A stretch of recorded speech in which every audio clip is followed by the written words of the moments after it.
Salut tout le monde, marché de Granby. Aujourd'hui, on revoit les statistiques immobilières juin 2022 contre juin 2023 pour tous les unifamiliales et les copropriétés dans le secteur de Granby pour 5 statistiques super importantes à connaître si tu te lances dans une transaction immobilière.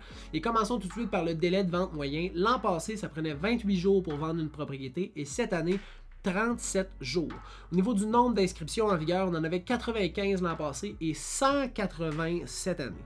Au niveau du prix de vente versus le prix originalement inscrit sur Centris, on était à 103% l'an passé. Ça fait qu'on pouvait s'attendre à vendre une propriété en moyenne 3% de plus que le prix affiché à Granby. Cette année, 99%, donc on s'attend à 1% de négociation sur une vente immobilière à Granby pour tout ce qui est unifamilial et copropriété. Au niveau du prix de vente médian, on était à 360 000 l'an passé et 385 000 cette année. Et au niveau du nombre de ventes effectuées, on en avait 62 l'an passé versus 50 en juin 2023.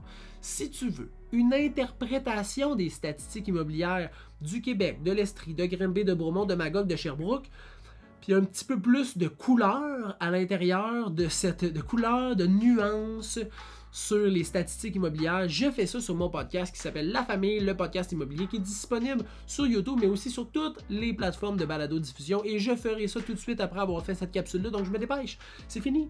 J'avais juste ça à dire. On va se revoir au mois de juillet, on va dire le 1er août pour les stats de Granby. Mais si tu veux plus d'infos, va voir sur mon podcast, ça me fera plaisir de te donner ça. Bonne fin de journée.